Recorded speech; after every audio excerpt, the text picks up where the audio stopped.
Out of one window I can see the garden, those mysterious deep-shaded arbors, the riotous old-fashioned flowers, and bushes and gnarly trees.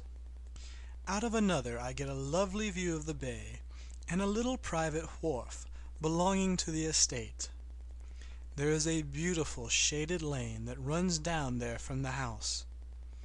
I always fancy I see people walking in these numerous paths and arbors, but John has cautioned me not to give way to fancy in the least. He says that with my imaginative power and habit of story-making, a nervous weakness like mine is sure to lead to all manners of excited fancies, and that I ought to use my will and good sense to check the tendency. So I try.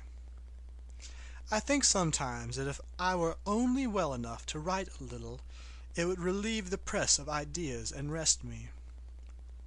But I find I get pretty tired when I try. It is so discouraging not to have any advice and companionship about my work. When I get really well, John says we will ask Cousin Henry and Julia down for a long visit. But he says he would as soon as put fireworks in my pillowcase as to let me have those stimulating people about me now. I wish I could get well faster. But I must not think about that. This paper looks to me as if it knew what a vicious influence it had. There is a recurrent spot where the pattern lolls like a broken neck, and two bulbous eyes stare at you upside down. I get positively angry with the impertinence of it, and the everlastingness. Up and down and sideways they crawl, and those absurd, unblinking eyes are everywhere. There's one little place where two breaths didn't match, and the eyes go all up and down the line, one a little higher than the other. I never saw so much expression in an inanimate thing before, and we all know how much expression they have. I used to lie awake as a child and get more entertainment and terror out of blank walls and plain furniture than most children could find in a toy store. I remember what a kindly wink the knobs of our big old bureau used to have, and there was one chair that always seemed like a strong friend. I used to feel that if any of the other things looked too fierce, I could always hop into that chair and be safe. The furniture in this room is no worse than inharmonious, however, for we had to bring it all up from downstairs. I suppose when this was used as a playroom they had to take the nursery things out, and no wonder! I never saw such ravages as the children's have made here. The wallpaper, as I said before, is torn off in spots, and it sticketh closer than a brother. They must have had perseverance as well as hatred.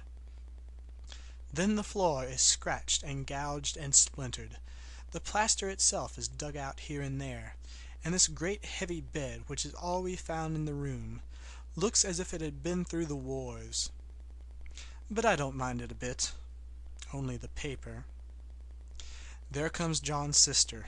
Such a dear girl she is, and so careful of me. I must not let her find me writing. She is a perfect and enthusiastic housekeeper, and hopes for no better profession. I verily believe she thinks it is the writing which made me sick. But I can write when she is out, and see her a long way off from the windows. There is one that commands the road, a lovely, shaded, winding road, and one that just looks off over the country. A lovely country, too, full of great elms and velvet meadows. This wall-paper has a kind of sub-pattern in a different shade, a particularly irritating one, for you can only see it in certain lights, and not clearly then. But in the places where it isn't faded, and where the sun is just so, I can see a strange, provoking, formless sort of figure that seems to skulk about behind that silly and conspicuous front design. There's Sister on the stairs. Well, the 4th of July is over. The people are gone and I am tired out. John thought it might do me good to see a little company, So we just had Mother and Nellie and the children down for a week. Of course, I didn't do a thing. Jenny sees to everything now, but it tired me all the same. John says if I don't pick up faster, he shall send me to Ware Mitchell in the fall. But I don't want to go there at all. I had a friend who was in his hands once, and she says he is just like John and my brother, only more so. Besides, it is such an undertaking to go so far. I don't feel as if it was worthwhile to turn my hand over for anything, and I'm getting dreadfully fretful and querulous. I cry at nothing, and cry most of the time. Of course I don't when John is here, or anybody else, but when I am alone. And I am alone a good deal just now. John is kept in town very often by serious cases, and Jenny is good and lets me alone when I want her to. So I walk a little in the garden, or down that lovely lane, sit on the porch under the roses, and lie down up here a good deal. I'm really getting fond of the room in spite of the wallpaper. Perhaps because of the wallpaper. It dwells in my mind so. I lie here on this great immovable bed, it is nailed down, I believe, and follow that pattern about by the hour. It is as good as gymnastics, I assure you. I start, we'll say, at the bottom, down in the corner over there where it has not been touched, and I determine for the 1000th time that I will follow that pointless pattern to some sort of a conclusion.